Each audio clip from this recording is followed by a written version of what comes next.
परियोजनाएं हैं जिसका सपना कभी हमारे पूर्वजों ने, हम दोनों के पिता ने देखा था, और आज जब उनका ये सपना पूरा हो रहा है तो यकीनन लगभग 2800 करोड़ की ये रेल परियोजना है, जिसके पहले चरण का काम जो झाझा से लेकर भटिया तक लगभग 22 किलोमीटर की इस योजना का शिलान्यास हो चुका है, उसका कार्य शुरू हो चुका है। वो दिन दूर नहीं जब जमुई बिहार के सबसे विकसित जिलों में से और जमुई लोकसभा बिहार का सबसे विकसित लोकसभा होगा, ये विश्वास आप लोगों को दिलाकर करना चाहता हूँ। ये आशीर्वाद मैंने आप लोगों से मांगा था, पूरा इस आशीर्वाद को दोहराता हूँ।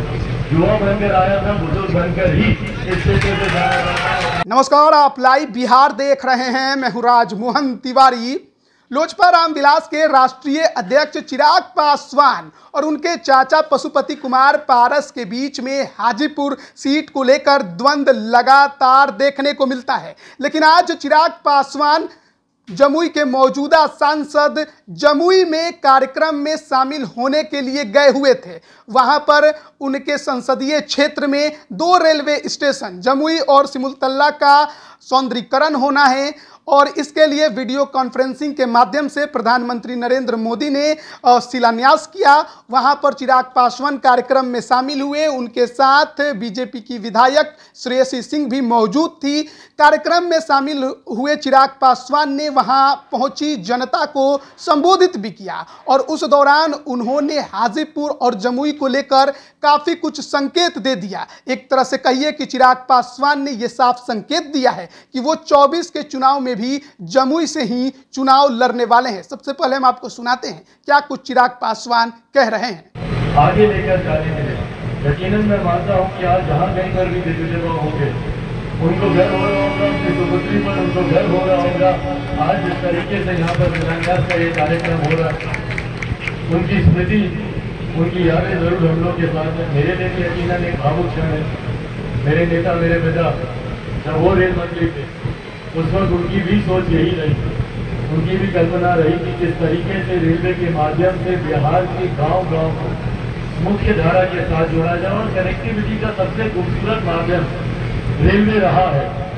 हम लोग मानते हैं कि भाई विकास की नींव में रहती है कनेक्टिविटी। जिस क्षेत्र को की कनेक्टिविटी नहीं है, जिस क्षेत्र को आप जोड़ नहीं सके रेल मार्ग से, मुख्य मार्ग से, तो उस क्षेत्र का मुख्य धारा से जुड़ना यकीनन कठिन होता है। ऐसे में हम लोगों ने इसी सोच के साथ, जितने हमारे साथी जो चकाई विधानसभा से आए, हम लोग को गर्व होता है कि एक लंबे समय से हम लोग का प्रयास रहा, जिसमें आदरणीय दिग्विजय बाबू का भी एक बड़ा योगदान रहा। उस वक्त उन्होंने सर्वे कराया था कि किस तरीके से झाझा को हम लोग चकाई विधानसभा के साथ हम लोग जोड़े और चकाई विधानसभा को हम लोग मुख्य धारा के साथ जोड़े। आज मुझे गर्व होता है कि उस वक्त तत्कालीन रेल मंत्री पीयूष गोयल भी यहाँ पर आए थे और उन्होंने जिस तरीके से उस रेल परियोजना की उन्होंने शुरुआत की, जहाँ पे झाझा से लेकर जसीडीह तक लगभग 2800 करोड़ की ये रेल परियोजना है, जिसके पहले चरण का काम जो झाझा से लेकर भटिया तक लगभग 22 किलोमीटर की इस योजना का शिलान्यास हो चुका है, उसका कार्य शुरू हो चुका है, उसका सर्वे का कार्य पूरा हो चुका है और इस वक्त इस बार के बजट में उसकी राशि भी आवंटित हो गई है। बहुत जल्द उस पर भी कार्य शुरू होगा। ये तमाम रेलवे से जुड़ी ऐसी योजनाएं हैं जिसका सपना कभी हमारे पूर्वजों ने, हम दोनों के पिता ने देखा था, और आज जब उनका ये सपना पूरा हो रहा है तो यकीनन न सिर्फ एक सांसद होने के नाते, एक पुत्र होने के नाते भी मुझे गर्व की अनुभूति होती है।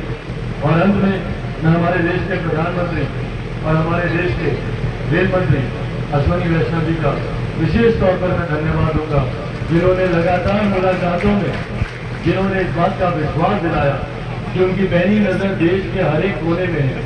जमुई जैसा क्षेत्र जिसको नक्सल प्रभावित क्षेत्र कहते हैं, जो कि मुख्य धारा से एक लंबे समय तक कटा रहा, आज जमुई में भी इस तरीके की केंद्र की परियोजनाएं एक के बाद एक आ रही है। भले वो केंद्रीय विद्यालय हो, भले वो मेडिकल कॉलेज हो, भले वो पासपोर्ट ऑफिस हो, भले वो SBI का रूरल ऑफिस हो, एक के बाद एक इस तरीके की योजनाओं का हमारे क्षेत्र में आना यकीनन दर्शाता है कि वो दिन दूर नहीं जब जमुई बिहार के सबसे विकसित जिलों में से और जमुई लोकसभा बिहार का सबसे विकसित लोकसभा होगा।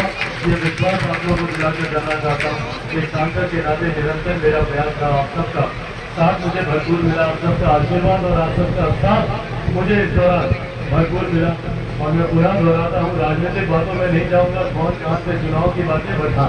ये आशीर्वाद मैंने आप लोगों से मांगा था, पुनः इस आशीर्वाद को दोहराता हूँ। युवा बनकर आया था, बुजुर्ग बनकर ही इस क्षेत्र से जाना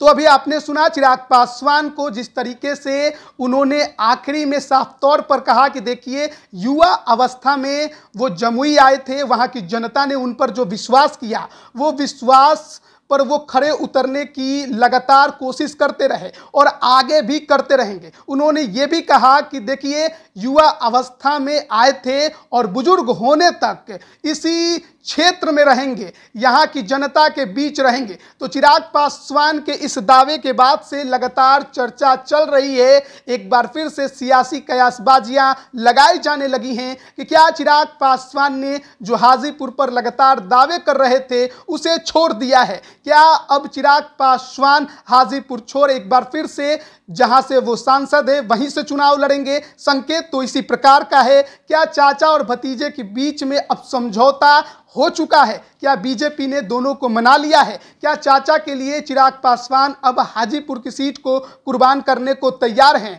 अब देखना होगा कि 24 में क्या कुछ होता है। लेकिन फिलहाल चिराग पासवान ने जो बात कही है उससे ये संकेत साफ जा रहा है कि चिराग पासवान 24 के चुनाव में भी जमुई की सीट से ही चुनाव लड़ने वाले हैं। बने रहिए लाइव बिहार के साथ। आप सभी का बहुत बहुत धन्यवाद। लाइव बिहार YouTube पर सब्सक्राइब और Facebook पर लाइक जरूर करें।